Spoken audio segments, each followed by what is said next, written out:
Hi viewers, welcome to ఆదన్ మరొకోణం. నేను మీ ప్రసాద్. పులివెందుల్లో పసుపు జెండా ఎగరబోతుందా? ఇంతకీ ఎగరబోవడానికి అవకాశం ఉందా లేదా? మరి వైసీపీకి ఎటువంటి అనుభవం ఎదురు కాబోతుంది, అక్కడ జరుగుతున్న పరిణామాలు ఏంటి అనే అంశాలన్నీ కూడా ఈ వీడియోలో మీకు తెలియజేస్తాను. దానికంటే ముందుగా వైసీపీకి పులివెందులలో ఎంత పట్టు ఉంది, అలాగే రాయలసీమలో రాజకీయాలు ఎలా ఉంటాయి అనే మీ అభిప్రాయం అయితే కామెంట్ సెక్షన్లో తప్పకుండా తెలియచేయండి. ఇక వివరాల్లోకి వెళ్ళినట్లయితే పులివెందుల ఇది వైఎస్ కుటుంబానికి అడ్డా. ఇప్పుడు కాదు, అప్పుడు కాదు, మొదటి నుంచి కూడా. సో వీళ్ళ రాజకీయ ఆరంగేటం చేసినప్పటి నుంచి కూడా ఇక వేరే పార్టీకి అవకాశం లేకుండా కొన్ని దశాబ్దాలుగా వాళ్ళ యొక్క హవా నడుస్తూనే ఉంది.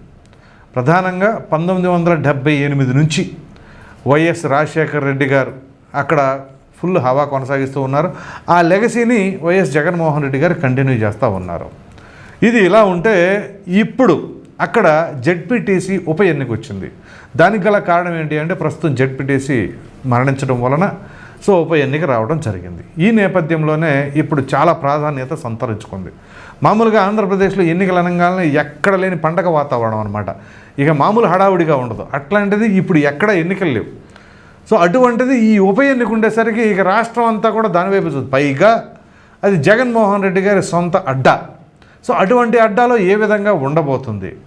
ఇక్కడ జెడ్పీటీసీ ఎన్నికలు, ఈ జెడ్పీటీసీ ఎన్నికలు మొదటి నుంచి కనుక చూసుకున్నట్లయితే, అంటే జెడ్పీటీసీ ఫామ్ అయినప్పటి నుంచి కూడా ఒక్కసారి కూడా తెలుగుదేశం పార్టీ కానీ లేదా వేరే ఏ ఇతర పార్టీ కానీ వీళ్ళకి ఎదురుగా ఉన్న పార్టీ ఇది గెలవల.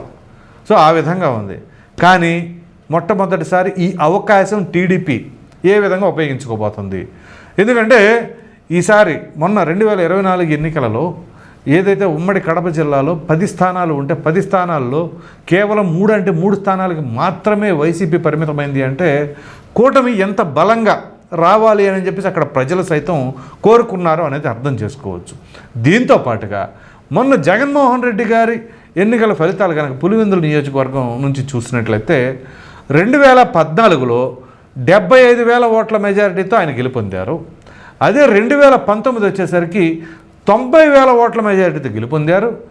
మొన్న 2024 ఎన్నికలకు వచ్చేసరికి కేవలం 61,000 ఓట్ల మెజారిటీతో గెలుపొందారు. అంటే 2019 నుంచి 24కు వచ్చేసరికి 30,000 ఓటింగ్ను కోల్పోయారు జగన్మోహన్ రెడ్డి గారు. సో గ్రాఫ్ అయితే తగ్గిన మాట వాస్తవం.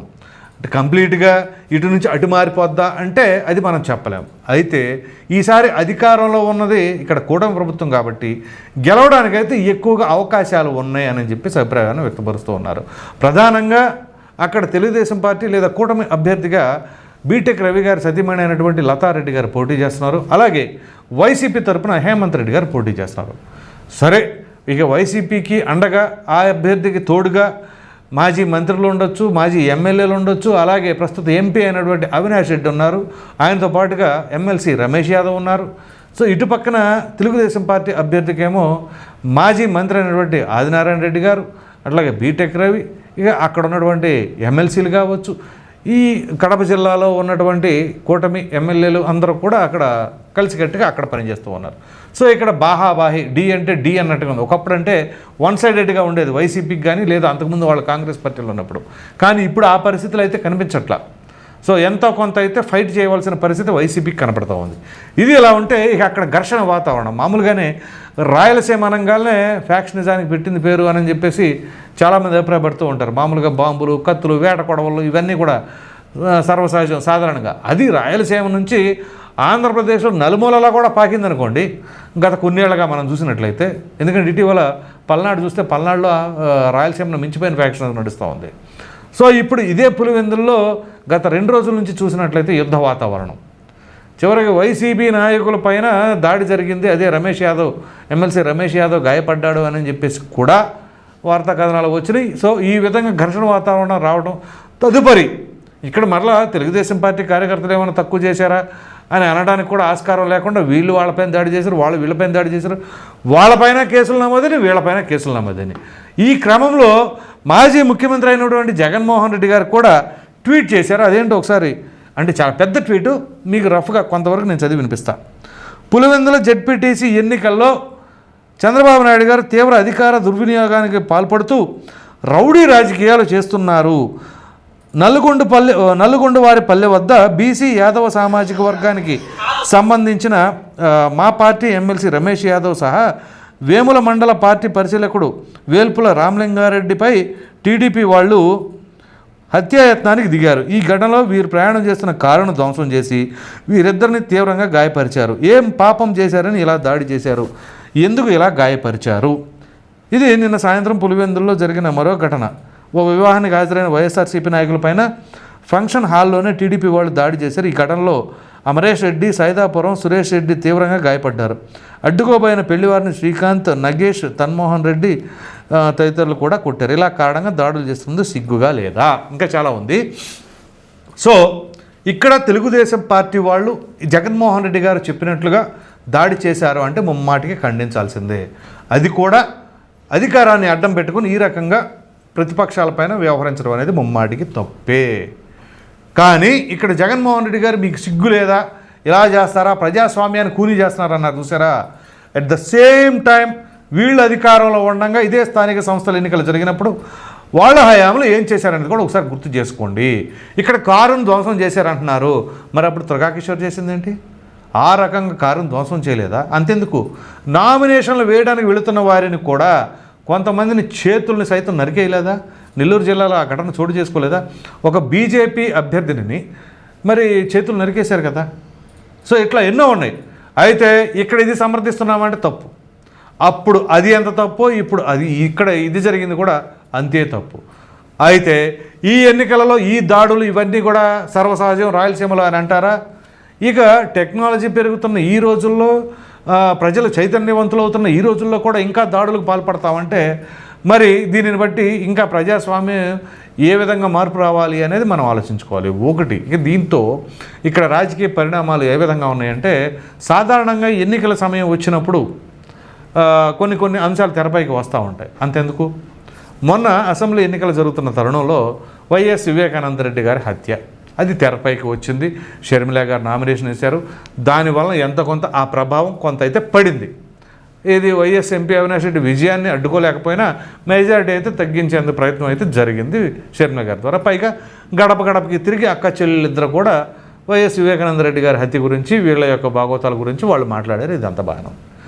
మరలా ఇది యాదృచ్ఛికమో వీళ్ళ టైం బాగోలేదు చెప్పలేం. కానీ నిన్న వైఎస్ వివేకానందరెడ్డి గారి హత్య కేసుకు సంబంధించి సుప్రీంకోర్టులో వాదనలు జరిగినాయి. సిబిఐ ఏం చెప్పింది, అబ్బాయి ఇంకా దీనిలో దర్యాప్తు చేయలేకటికి ఏమి లేదు అని చెప్పేసి దీని గురించి డీప్గా మాట్లాడుకోవాలంటే చాలా ఉంది.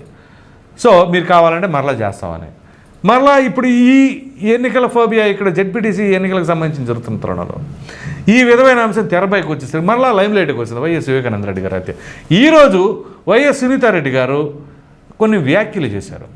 ఆ వ్యాఖ్యలు ఇప్పుడు కూటమికి కూడా చాలా బూస్టింగ్గా ఉండబోతుంది. ఎందుకంటే ఆవిడ చెబుతున్న దాని ప్రకారం ఈరోజు మాట్లాడిన దాని ప్రకారంగా ఒకసారి ముందుగా అసలు ఆవిడ ఏం మాట్లాడారో ఒకసారి వినండి. ఉన్న పోలీస్ అధికారిని బెదిరించి, 3-4 ఉండొచ్చు అనుకుంటా పోలీస్ అధికారి మొత్తం ఇంట్లో, వాళ్ళని బెదిరించి వాళ్ళ ముందరే మొత్తం అక్కడ క్రైమ్ సీన్ అంతా క్లీన్ చేసి పడేశారు. అక్కడ క్లూస్ ఉన్నాయా లేదా ఏమీ లేకుండా అక్కడ ఫుట్ ప్రింట్స్, హ్యాండ్ ప్రింట్స్ అనేది క్లీన్ చేసి పడేశారు. తర్వాత నేను వస్తే నా దగ్గరకు ఒక లెటర్ తీసుకొచ్చారు. ఈ హత్య ఆదినారాయణ రెడ్డి, సతీష్ రెడ్డి, బీటెక్ రవి చేయించారు అని రాసి తీసుకొచ్చి దాని మీద నా సంతకం పెట్టమన్నారు. దాని మీద నా రోజు నేను సంతకం పెట్టలేదు. ఈరోజు నిన్న వీడియోలో అదే సతీష్ రెడ్డి గారు, అవినాష్ రెడ్డి గారు చూశాను. ఆ రోజు అవినాష్ రెడ్డి గారు వాళ్ళ అనుచరులు కలిసి ఎట్లా అప్పుడు పోలీసులు దబాయిచ్చారు, మళ్ళీ ఇప్పుడు అదే కనిపిస్తుంది.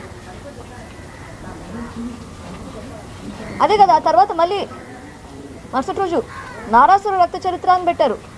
అది నన్ను నమ్మించారు.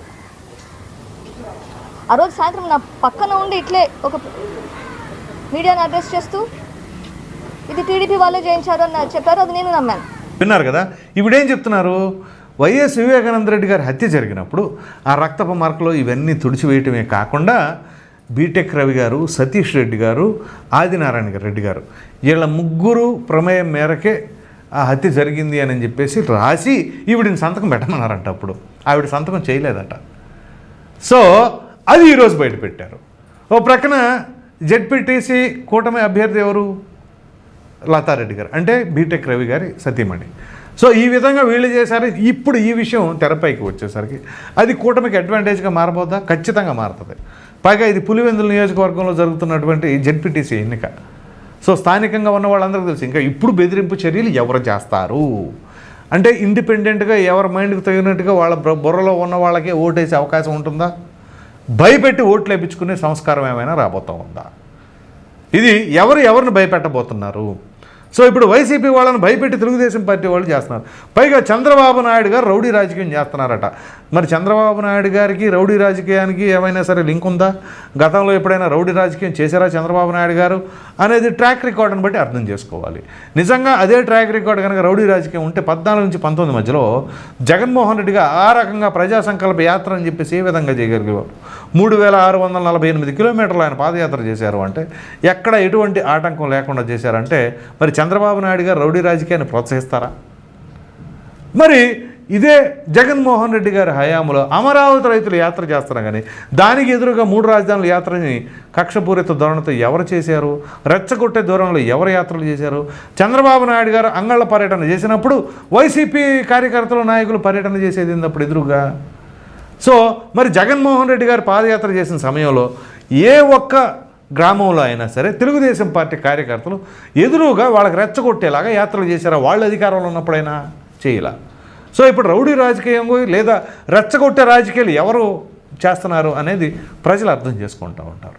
సో ఈ తరుణంలో ఇప్పుడు ఈ జెడ్పీటీసీ ఎన్నిక అనేది చాలా ప్రతిష్టాత్మకంగా ఉండబోతుంది. ఒకవేళ వైసీపీ గెలిస్తే పెద్ద ఇదేముండదు, సర్వసాధారణ రెగ్యులర్గా గెలిచేవాళ్ళే.